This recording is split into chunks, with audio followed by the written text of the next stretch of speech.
Hello students, நம்ம இந்த கிளாஸ்ல என்ன பார்க்க போறோம்னா exercise 5.4 பார்க்கலாம். Book page number 214 book page number 214 எல்லாம் எடுத்துக்கோங்க. 5th sum பாருங்க. So 5th sum question என்னன்னு பாருங்க. The line segment joining A6,3 B -1, -4 is doubled in length by adding half of AB to each end. Find the coordinates of the new end points அப்படின்னு தந்திருக்காங்க. So இதில் என்னன்னா so இந்த some பாருங்க. So ஒரு line segment இருக்கான், ஓகேவா? So இது ஏ பின்னு வச்சுக்கோங்களேன். ஸோ இதனோட மிட் பாயிண்ட் எது? இந்த இடத்துல வருமா மிட் பாயிண்ட்டு சி. ஸோ இது வந்து நான் சின்னு வச்சுக்கிறேன், ஓகேவா? இந்த மிட் பாயிண்ட்டு ஏபியோட மிட் பாயிண்ட் வந்து சி. ஸோ இங்கே ஏக்கும் சிக்கும் உள்ள டிஸ்டன்ஸ் அப்படியே எடுத்து இந்த சைடு ஆட் பண்ணுறாங்க, ஓகேவா? ஸோ பாருங்கள், ஏக்கும் சிக்கும் இந்த டிஸ்டன்ஸ் அப்படியே இங்கே எக்ஸ்டெண்ட் பண்ணுறாங்க. ஸோ இங்கேருந்து இது வரைக்கும் இருக்குன்னா இங்கேருந்து பார்த்தீங்கன்னா இங்கேருந்து இது வரைக்கும் இருக்குமா எனக்கு? ஸோ இந்த டிஸ்டன்ஸ் அப்படியே இங்கே ஆட் பண்ணுறாங்க. ஸோ ஆட் பண்ணுறதை நான் இந்த இடத்துல டீன்னு வச்சுக்கிறேன், ஓகேவா? அதே மாதிரி இங்கே சிக்கும் பிக்கும் உள்ள டிஸ்டன்ஸு என்ன டிஸ்டன்ஸோ அதை இந்த சைடு எனக்கு ஆட் பண்ணுறாங்க, ஓகேவா? ஸோ இங்கே இருக்குது இங்கே டிஸ்டன்ஸ், இந்த டிஸ்டன்ஸ் எடுத்து அப்படியே இந்த சைடு ஆட் பண்ணுறாங்க, ஓகேவா? ஸோ இதை வந்து நான் என்னென்னு வச்சுக்கிறேன், இங்கே டீன்னு வச்சுட்டேன், இங்கே ஈன்னு வச்சுக்கிறேன், ஓகேவா? புரிஞ்சுதா? அதான் தந்திருக்காங்க. A line segment joining points A and B is doubled in length by adding half of AB to each end அப்படின்னு தந்திருக்காங்க. ஸோ அவங்க என்ன கண்டுபிடிக்க சொல்லியிருக்காங்க? Find the coordinates of new end. So new எண்ட்னா எனக்கு இதுதானே புது எண்டு. ஸோ இதுக்கும் கோஆர்டினேட்ஸ் கண்டுபிடிக்கணும், ஓகேவா? ஸோ இப்போ ஏவோட கோஆர்டினேட் பார்த்தீங்கன்னா 6,3, பியோட கோஆர்டினேட் பார்த்தீங்கன்னா -1, -4. ஸோ இந்த ரெண்டு பாயிண்ட் எனக்கு தெரியும். அவங்க கண்டுபிடிக்க சொல்லியிருக்கிறது இந்த ஈயும் இந்த டியும் கண்டுபிடிக்க சொல்லியிருக்காங்க. ஸோ நான் எப்படி போட போகிறேன்னா மிட் பாயிண்ட் ஃபார்முலா யூஸ் பண்ண போகிறேன், ஓகேவா? இது வந்து 2-3 மெத்தடில் போடலாம். டிஸ்டன்ஸ் ஃபார்முலா யூஸ் பண்ணியும் போடலாம், செக்ஷன் ஃபார்முலாஸ் யூஸ் பண்ணியும் போடலாம். நான் மிட் பாயிண்ட் ஃபார்முலா யூஸ் பண்ணி போடுறேன். So mid point formula use பண்ணேன்னா ஃபஸ்ட்டு ஏபி, சரியா? இந்த 2 பாயிண்ட் இருக்குது, இதுக்கு மிட் பாயிண்ட் போட்டால் எனக்கு சிங்கிற பாயிண்ட் கிடைக்குமா, ஓகேவா? ஸோ எனக்கு சிங்கிற பாயிண்ட் கிடச்சிரும். சிங்கிற பாயிண்ட்டை வச்சுட்டு நெக்ஸ்ட்டு இது 2 எடுத்துக்க போகிறேன். டிக்கும் சிக்கும் மிட் பாயிண்ட் போட்டால் எனக்கு ஏவோட பாயிண்ட் கிடைக்குமா? இதை வச்சு நான் டி வேல்யூ கண்டுபிடிச்சிடுவேன். அதுக்கப்புறம் சிக்கும் ஈக்கும் இது 2க்கும் மிட் பாயிண்ட் போட்டால் ஈக்குவல் டூவில் எனக்கு பியோட வேல்யூ வருமா? ஸோ இதை வச்சு நான் இந்த பாயிண்ட் கண்டுபிடிச்சிடுவேன். ஸோ இப்போ பாருங்கள், மிட் பாயிண்ட் ஃபார்முலா எழுதிக்கிறேன். Mid point is equal to x1 plus x2 by 2, y1 plus y2 by 2, ஓகேவா? இப்போ mid point of AB, mid point of AB என்னது? எனக்கு சி. ஏபியோட மிட் பாயிண்ட் என்ன? சி. அதான் நீங்கள் எழுதியிருக்கேன். Is equal to x1 plus x2, அப்போ 6 -1 by 2, 3 -4 by 2. அப்போ 6ல் -1 பேசினா 5 by 2, இது வந்து -1 by 2ன்னு வரும். அப்போ சிங்கிற பாயிண்ட் என்ன? 5 by 2, -1 by 2. 5 by 2, -1 by 2, ஓகேவா? ஸோ இது என்னோட சிங்கிற பாயிண்ட்டு. இப்போ சிங்கிற பாயிண்ட் கண்டுபிடிச்சிட்டேன்னா என்னோட எய்ம் என்ன? இங்கே டிங்கிற பாயிண்ட்டும் இங்கே ஈங்கிற பாயிண்ட்டும் கண்டுபிடிக்கணும், புரிஞ்சுதா? ஸோ ஃபஸ்ட்டு இது அப்படியே விட்டுருங்க, இந்த பார்ட் மட்டும் வாங்க. இப்போது டிக்கும் சிக்கும், ஸோ இந்த டிக்கும் சிக்கும் மிட் பாயிண்ட் எதுன்னு பார்த்தீங்கன்னா ஏ தான் மிட் பாயிண்ட்டு. இது 2க்கும் மிட் பாயிண்ட் எது? ஏ. ஸோ மிட் பாயிண்ட் ஃபார்முலா போட்டால் டிக்கும் சிக்கும் மிட் பாயிண்ட் ஃபார்முலா போட்டால் ஈக்குவல் டூவில் ஏவோட வேல்யூ வருமா? ஸோ இது x1, y1ன்னு வச்சுக்கிறேன், ஓகேவா? ஸோ இப்போ mid point of DC, mid point of DC என்னது? எனக்கு ஏ, ஓகேவா? ஸோ ஃபார்முலா என்ன? x1 plus x2 by 2, y1 plus y2 by 2வா? ஸோ டிக்கும் சிக்கும் நான் மிட் பாயிண்ட் ஃபார்முலா போட போகிறேன். அப்போ என்ன ஆகும்?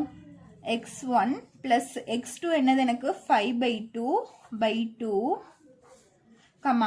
y1 வந்து y1 தான் இருக்குது. ஸோ y1 ப்ளஸ் y2 என்ன -1/2 ஈக்குவல் டு ஸோ டிக்கும் சிக்கும் மிட் பாயிண்ட் கண்டுபிடிச்சா எனக்கு என்ன வேல்யூ வருது 6,3 வருது. டிக்கும் சியோட மிட் பாயிண்ட் வந்து ஏவோட வேல்யூ அவங்களே தந்துட்டாங்க. ஸோ இது ரெண்டுக்கும் மிட் பாயிண்ட் கண்டுபிடிச்சா எனக்கு 6,3 வருதான். ஸோ ஈக்குவல் டு 6,3 ஓகேவா. ஸோ இந்த இடத்துல ஒரு அன்னோன் இருக்குது, இங்கே ஒரு அன்னோன் இருக்கா. நீங்கள் என்ன பண்ணுறீங்க எக்ஸை எக்ஸ் கூட ஆட் பண்ணுங்கள், ஒய் வந்து ஒய் கூட ஈக்குவேட் பண்ணுங்கள். ஸோ நான் எக்ஸ் கூட ஈக்குவேட் பண்ணுறேன், ஒய் வந்து ஒய் கூட ஈக்குவேட் பண்ணுறேன். இப்போ x1 ப்ளஸ் 5/2 ஈக்குவல் டு 6 ஓகேவா. ஸோ இப்போ இங்கே பாருங்கள், இது வந்து எல்சிஎம் எடுத்துக்கிறேன் இந்த 2வை ஓகேவா. ஸோ இந்த 2 இங்கே போச்சுன்னா 2x1 plus 5/2 whole divided by 2 is equal to 6 வருமா. ஸோ நெக்ஸ்ட் பாருங்க 2x1 plus 5. ஸோ இந்த 2 கீழே வந்துச்சுன்னா 2 2s are 4 ஆயிரும் equal to 6. So 2x1 plus 5 இந்த 4 இங்கே போச்சுன்னா மல்டிப்ளிகேஷன் ஆயிரும். ஸோ 6 4s are 24 வரும். So 2x is equal to 24 plus 5 இந்த சைடு போச்சுன்னா -5. So 2x is equal to 24ல் 5 போயிடுச்சுன்னா 19. So x is equal to 19/2. So இந்த இடத்துல எல்லாமே x1 வருதா. ஸோ x1 வந்து எனக்கு 19/2 கிடச்சிருச்சு. அதே மாதிரி நான் y வந்து y கூட ஈக்குவேட் பண்ண போகிறேன். ஈக்குவேட் பண்ணால் y1 -1/2 y1 -1/2 divided by 2 is equal to 3 வருதா.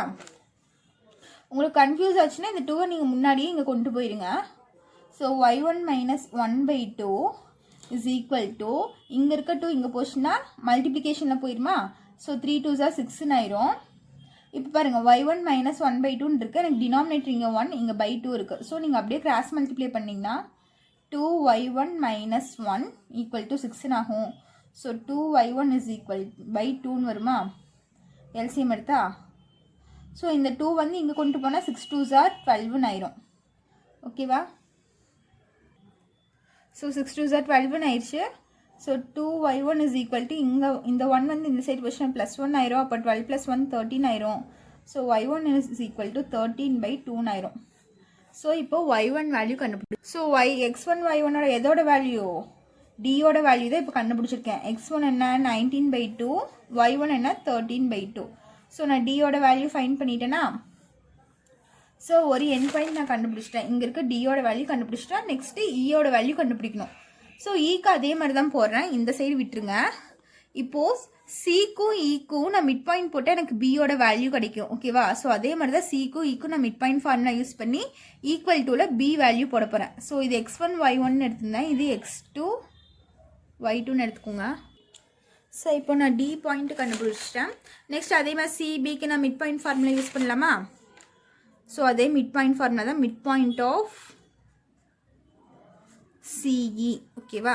ஸோ சிங்கிற பாயிண்ட் நான் என்ன எடுத்திருக்கேன், என்ன கண்டுபிடிச்சிருக்கேன் 5/2, -1/2.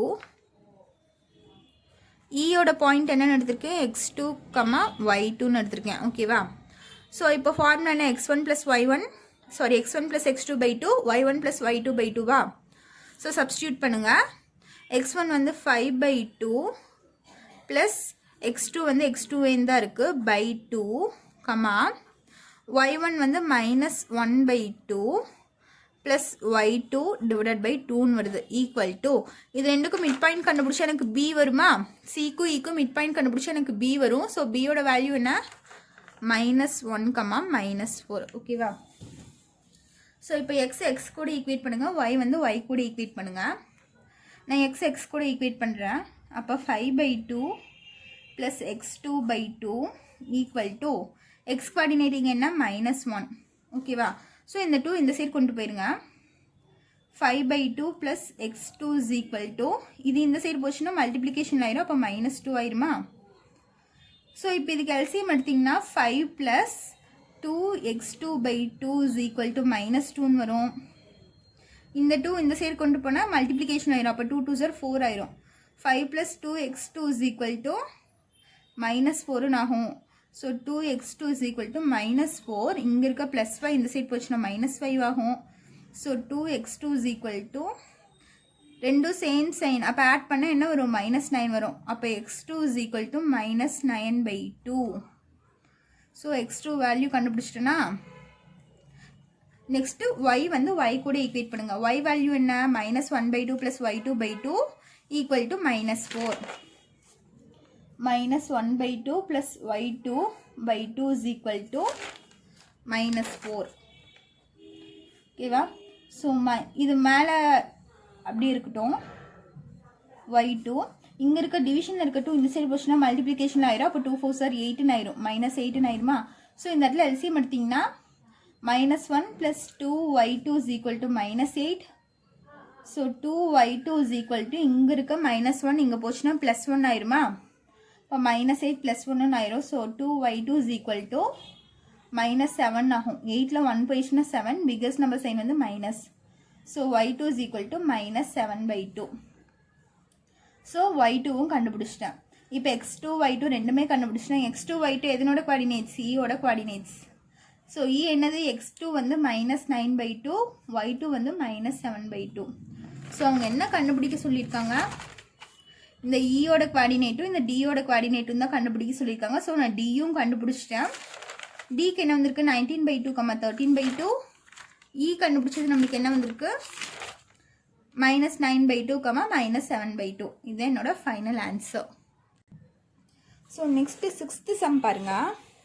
கொஸ்டின் என்னன்னா, using section formula show that the points a 7, -5, b 9, -3 and c 13, 1 are collinear. So இந்த 3 பாயிண்ட்டும் அவங்க கொலினியரா அப்படின்னு சொல்லி கேட்டிருக்காங்க. ஸோ கொலினியர்னா என்ன அர்த்தம்? ஒரே லைனில் 3 பாயிண்ட் இருக்கும். ஸோ 3 பாயிண்ட்டும் ஒரே லைனில் எனக்கு இருக்கும். இதைத்தான் நம்ம கொலினியர்னு சொல்லுவோம். ஓகேவா? புரிஞ்சுதா? ஸோ அவங்க செக்ஷன் ஃபார்முலா யூஸ் பண்ணி இந்த 3 பாயிண்ட்டு கொலினியரில் இருக்கா அப்படின்னு சொல்லி கேட்டிருக்காங்க. ஸோ செக்ஷன் ஃபார்முலாலே நம்ம ரேஷியோ தான் ஞாபகம் வரும். ஸோ அது மட்டும் செக்ஷன் ஃபார்முலா இல்லை. Distance formula, mid point formula இது எல்லாமே செக்ஷன் ஃபார்முலாக்குள்ளே தான் வரும். ஸோ இந்த இடத்துல நம்ம ரேஷியோ யூஸ் பண்ணி போட மாட்டோம். டிஸ்டன்ஸ் ஃபார்முலா யூஸ் பண்ணி போடுவோம். ஸோ டிஸ்டன்ஸ் ஃபார்முலா என்ன? எனக்கு distance is equal to √x2 - x1 the whole square plus y2 - y1 the whole square. இது என்னோட distance formula. So distance formula use பண்ணி எப்படி கொலினியரான்னு கண்டுபிடிக்கிறதுன்னு பார்த்தீங்கன்னா, இப்போ இது ஏ பி சின்னு வச்சுக்கோங்களேன். இப்போ நான் ஏபிக்கு ஒரு டிஸ்டன்ஸ் ஃபார்முலா போடுவேன். ஓகேவா? நெக்ஸ்ட்டு பிசிக்கு ஒரு டிஸ்டன்ஸ் ஃபார்முலா போடுவேன். நெக்ஸ்ட்டு ஏசிக்கு டிஸ்டன்ஸ் ஃபார்முலா போடுவேன். சரி, இது 3க்கும் நான் டிஸ்டன்ஸ் ஃபார்முலா போட்டு கண்டுபிடிச்சிடுவேன். அப்படி கண்டுபிடிக்கும் போது இது 3க்குமே ஒவ்வொரு வேல்யூ கிடைக்கும் எனக்கு. ஸோ அதில் இருக்கிறதுல 2 குட்டி வேல்யூ ஆட் பண்ணால் 3rd வேல்யூ எனக்கு வரணும், பிக் வேல்யூ வரணும். அதுதான் அங்கே கான்செப்ட். ஓகேவா? புரிஞ்சுதா? இப்போ ஏபியும் பிசியும் ஆட் பண்ணால் எனக்கு ஏசி வரும். அந்த மாதிரி. ஓகேவா? இதுக்கு ஒரு வேல்யூ வந்திருக்கும், இதுக்கு ஒரு வேல்யூ வந்திருக்கும். இந்த 2 வேல்யூ ஆட் பண்ணால் எனக்கு ஏசிங்கிற வேல்யூ வரும். ஸோ அந்த மாதிரி இருந்துச்சுன்னா இது கொலினியர் அப்படின்னு சொல்லுவோம். ஸோ ஃபர்ஸ்ட் நம்ம போடலாமா? இங்கே ஏங்கிற பாயிண்ட்னா 7, -5, பி வந்து 9, -3, சி வந்து 13, 1. First distance of AB. Distance of AB போட போகிறேன். ஸோ ஏபிக்கு போட்டால் பாருங்கள், ஏபினா இது x1 y1 x2 y2வா? So x2 வந்து 9 - x1 வந்து 7 the whole square plus y2 வந்து -3, y1 வந்து இங்கே மைனஸ் இருக்குது. So minus into minus plus 5 ஆயிரும் ஹோல் ஸ்கொயர். இப்போ √9ல் 7 போயிடுச்சுன்னா 2 ஸ்கொயர் ஆகும். ப்ளஸ் 4ல் 3 போயிடுச்சுன்னா, சாரி 5ல் 3 போயிடுச்சுன்னா 2. இது 2 ஸ்கொயர். ஸோ 2 ஸ்கொயர்னா 4 + 4 எனக்கு √8 ஆகுதா? ஸோ √8 நான் ப்ரைம் ஃபேக்டரைசேஷன் பண்ணி எடுக்கிறேன். 2வால் டிவைட் பண்ணால் எனக்கு 4 வரும். மறுபடியும் 4 2வால் டிவைட் பண்ணுறேன். 2 வந்து 1ஆல் டிவைட் பண்ணுறேன். ஸோ அப்போ என்ன ஆகும்? √2 × 2 × 2ன்னு ஆகுமா? அப்போ ஸ்கொயர் ரூட்டுக்குள்ள 2 2 இருந்துச்சுன்னா ஒரு 2வை வெளியே எடுத்துக்கலாம். இந்த 2 2க்கு ஒரு 2 வெளியே எடுத்துட்டேன். பேலன்ஸ் பார்த்திங்கன்னா ஒரே ஒரு √2 தான் இருக்கும். ஓகேவா? ஸோ அப்போ ஏபியோட டிஸ்டன்ஸ் என்ன? 2√2. ஓகேவா? ஸோ ஏபிக்கு முடிஞ்சு. நெக்ஸ்ட்டு பிசிக்கு போடுறேன். பிசிக்கு போடும்போது எனக்கு அதே மாதிரி பியோட ஃபார்முலா பிக்கு என்ன வரும், பியோட வேல்யூ பார்த்தீங்கன்னா 9, -3, சியோட வேல்யூ பார்த்தீங்கன்னா 13, 1. அதே மாதிரி x2 - x1 13 - 9 the whole square plus 1 -3 வரும். So minus into minus plus 3 ஆயிரும் whole square equal to root of 13ல் 9 பேஷன் எனக்கு என்ன வரும்னா 4 ஸ்கொயர் ஆகும் ப்ளஸ் இங்கே எனக்கு 4 ஸ்கொயர் ஆகும். ஸோ 4 ஸ்கொயர்னால் எனக்கு 16 + 16 ஆகும். ஸோ இது ரெண்டும் ஆட் பண்ணால் எனக்கு 32 வரும். ஓகேவா? ஸோ எகெயின் 32வை ப்ரைம் ஃபேக்டரைசேஷன் பண்ணுறேன். 2 டேபிளில் பார்த்தா இது 1 டைம்ஸ் 16 டைம்ஸ் வரும், இது 8 டைம்ஸ் வரும். மறுபடியும் 2 டேபிளில் பண்ணால் இது 4 டைம்ஸ், 2 டேபிளில் பண்ணால் 2 டைம்ஸ் 1 ஆயிரும். அப்போ என்ன வருது, எவ்வளோ 2s வருதுன்னு பாருங்கள். 1 2 3 4 5 2s வருது. 2 × 2 × 2. ஸோ இங்கே பாருங்கள், இந்த 2 2க்கு நான் ஒரு 2 வெளியே எடுத்துட்டேன், இன்ட்டு இந்த 2 2க்கு ஒரு 2 வெளியே எடுத்துட்டேன். பேலன்ஸ் பார்த்தீங்கன்னா ஒரு 2 மட்டும் எனக்கு தனியாக இருக்குது. சரியா? இந்த 2க்கு வந்து எனக்கு பேரே இல்லை. ஸோ அதனால √2 அதுக்கு அப்படியே எழுதிக்கிறேன். இப்போ என்ன ஆயிரும், 4 × 4 சாரி 2 × 2 4 √2ன்னு வந்துருமா? இது என்னோட ஃபைனல் ஆன்சர். பிசிக்கு என்ன கிடச்சிருக்கு, 4 √2ன்னு கிடச்சிருக்கு. நெக்ஸ்ட் அதே மாதிரி ஏசிக்கு போட போகிறேன். ஏவோட பாயிண்ட் என்ன, ஏவோட பாயிண்ட் பார்த்தீங்கன்னா 7, -5. சியோட பாயிண்ட் பார்த்தீங்கன்னா 13, 1. So square root of x2 - x1 அப்போ 13 - 7 the whole square plus y2 - y1 வருமா? ஸோ இங்கே y1 வந்து மைனஸ் இருக்குது. So minus into minus plus 5 ஆயிரும் ஹோல் ஸ்கொயர். இப்போ ரூட் ஆஃப் 13ல் 7 போயிடுச்சுன்னா 6 ஸ்கொயர் ஆகும் ப்ளஸ் இதுவும் எனக்கு 6 ஸ்கொயர் ஆயிரும். இப்போ ரூட் ஆஃப் 6 ஸ்கொயர்னா 36 + 36ன்னு ஆயிரும். ஸோ இது ரெண்டும் ஆட் பண்ணால் எனக்கு 72 வரும். ரூட் ஆஃப் 72 வரும். ஸோ எகெயின் இது 72 போடுங்க. 2 டேபிளில் போட்டால் 6 3 டைம்ஸ், இது 6 டைம்ஸ் வரும். எகெயின் 2 டேபிளில் போடுங்க, இது 1 டைம் வரும். 18 டைம்ஸ் வருமா? ஸோ இது பார்த்தீங்கன்னா மறுபடியும் 2 டேபிளில் போட்டால் 9 டைம்ஸ் வரும். இது 3 டேபிளில் தான் போட முடியும். 9 வந்து 3 டேபிளில் 3 டைம்ஸ் வரும். மறுபடியும் 3 போட்டால் 1 டைம்ஸ் வரும். அப்போ என்ன வந்திருக்கு, ரூட் ஆஃப் எவ்வளோ 2 வந்திருக்கு, 3 2 வந்திருக்கு. 2 × 2 × 2 2 3 வந்திருக்கு. இப்போ பாருங்கள், இந்த 2 2லேருந்து ஒரு 2 வெளியே எடுத்துட்டேன், இன்ட்டு இந்த 2 3லேருந்து ஒரு 3 வெளியே எடுத்துட்டேன். பேலன்ஸ் பார்த்தீங்கன்னா எனக்கு இங்கே இருக்க ஒரே 2 தான் இருக்குது. அது √2ன்னு அப்படியே எழுதிக்கிறேன். இப்போ 2 3s are 6 √2ன்னு வருது. இது என்னது, ஏசி. ஸோ ஏசியோட வேல்யூ வந்திருக்கு. ஸோ இங்கே 6 √2 வந்திருக்கு, இங்கே 4 √2 வந்திருக்கு, இங்கே 2 √2 வந்திருக்கு. ஸோ இந்த 3 கம்பேர் பண்ணும்போது எனக்கு எதெல்லாம் 2 குட்டி வேல்யூன்னு பார்த்தீங்கன்னா ஏபி வந்து 2 √2. ஸோ இது ஒரு குட்டி வேல்யூ. நெக்ஸ்ட்டு பார்த்தீங்கன்னா பிசி 4 √2. சரியா? ஏசியை விட எனக்கு இது ரெண்டும் குட்டியாக இருக்குது. அதனால் நான் என்ன பண்ண போகிறேன்னா ஏபி ப்ளஸ் பிசின்னு பண்ண போகிறேன். ஸோ ஏபி வந்து 2 √2 ப்ளஸ் பிசி வந்து 4 √2 கிடைச்ச வேல்யூஸ். ஸோ இங்கே ரெண்டுமே √2 இருக்குது. √2 அப்படியே வச்சுக்கோங்க, முன்னாடி இருக்க நம்பர்ஸ் மட்டும் ஆட் பண்ணுங்கள். 4 + 2 6 ஆயிரும். ஸோ 6 √2 எதனோட வேல்யூ, ஏசியோட வேல்யூ. ஓகேவா?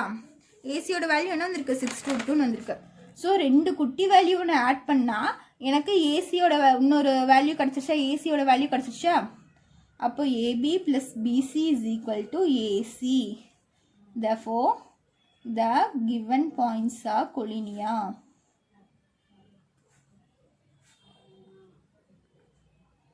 ஓகேவா? ஸோ இது என்னோட ஃபைனல் ஆன்சர்.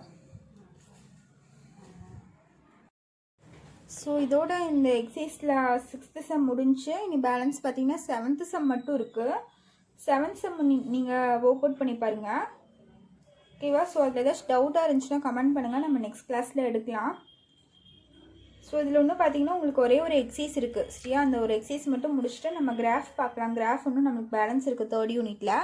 ஸோ நம்ம கிராஃப் பார்த்துக்கலாம். அப்புறம் பார்த்தீங்கன்னா இதுக்கு ரிலேட்டடான இருக்குது எக்ஸாம்பிள் சம்ஸில் நீங்கள் ஒர்க் அவுட் பண்ணி பாருங்கள்.